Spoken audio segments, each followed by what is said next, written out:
Hi, my name is James Bosch. I'm a psychotherapist and a burn survivor, and I'm here on behalf of the Lisa Ann Roos Burn Foundation to talk to you about isolation.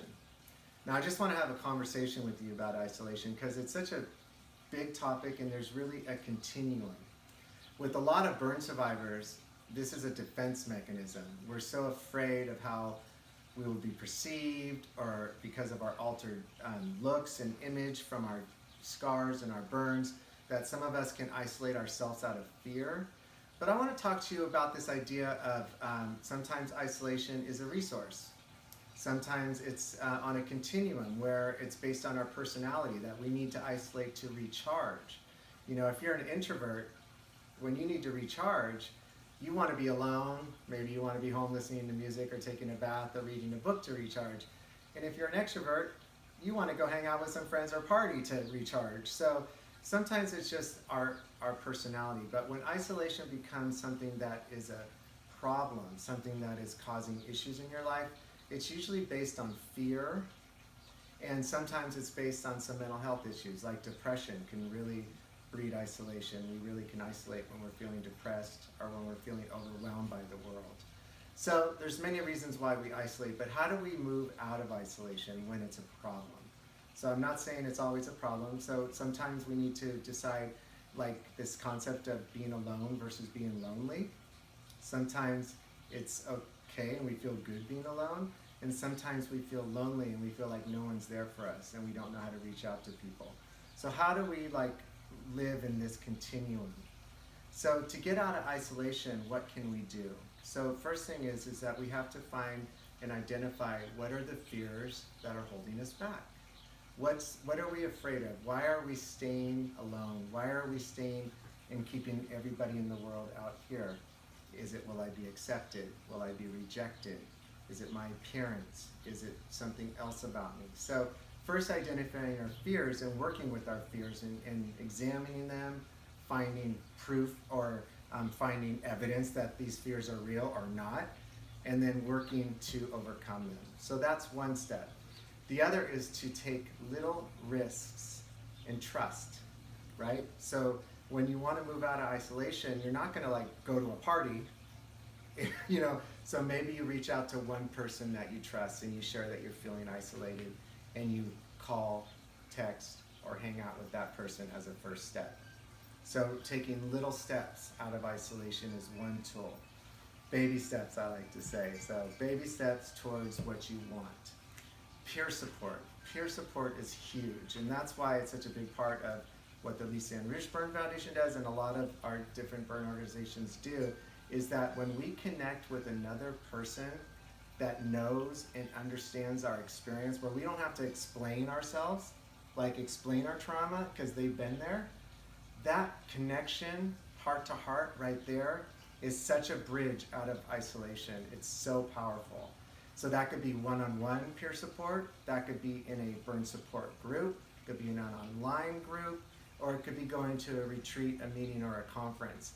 So being around other people that are like us, that understand us, that have been where we've been, is a huge step out of isolation. The other thing is mindfulness, just coming back to the reality of the present moment and disengaging from our fears and from our thoughts. There's a lot of ways you can do, there's a lot of mindfulness practices. I talk about a lot the 5 senses scan. Can you just scan all 5 senses, your sight, touch, smell, taste, and what you're hearing? And can you just connect with the moment and get out of your thoughts? So that's, mindfulness is a powerful tool.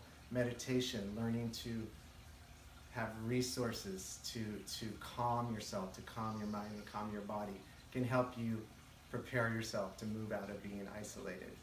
So, working with a professional, mental health professional, a counselor, a therapist, a life coach, a spiritual advisor, talking to somebody that has a little more skills and some tools to offer you is a really powerful way to move out of isolation. And acceptance. Accepting that some days you feel like isolating. Some days you feel like being around people. Try not to judge yourself and try to find ways to find healthy, congruent ways to be in the world, either alone and with others. You know, I like to recharge alone sometimes, and sometimes I like to recharge by calling a friend and talking about what's going on. It kind of changes by the day. You know, I'm an introvert extrovert combo. We're all different things on the continuum. So there's a thing that we do in today's society which we feel is connecting, and that's social media. So social media and scrolling through Facebook and Instagram and to whatever you're scrolling through. So this can make you feel connected to people, but actually it can also make you feel very more isolated. It can make you feel you're comparing yourself to others, you're seeing places and things and people together and you're thinking, why am I not there? So, and it's like sometimes it's creating some of these more negative messages. Also, the scrolling feature affects your brain chemistry. Now, if you use social media to actually go to someone's page that you love, that you don't see often because you live far away, and you see what they're doing and you see their life and you send them a message and connect with them, that actually is connecting. So it's not all negative, right? There's a continuum there too, positive and negative. But our phones themselves, so I'm not just talking about scrolling, but I'm talking about the games, the apps, the tech, you know, everything we're doing on it. We can be with people and isolate and feel disconnected if we just have this relationship with our phone and really disconnect from the present now. So the phone, social media can be a tool, and it can also make us feel more isolated. So whatever it is you need to do to take care of yourself is awesome. Try to practice non-self-judgment. Try to see if this is causing me problems in my life or is this what I need. I think that is the gauge that I use for isolation. Do I need this time alone, or am I avoiding things? Am I recharging? Am I like meditating or replenishing my soul in nature by going on a walk by myself and connecting with my body, my mind, and my spirit? Or am I hiding away and avoiding things that feel too big and scary? I think those are the things that I like to think about around isolation. I hope that you know that if you are feeling isolated and alone right now, you are not alone.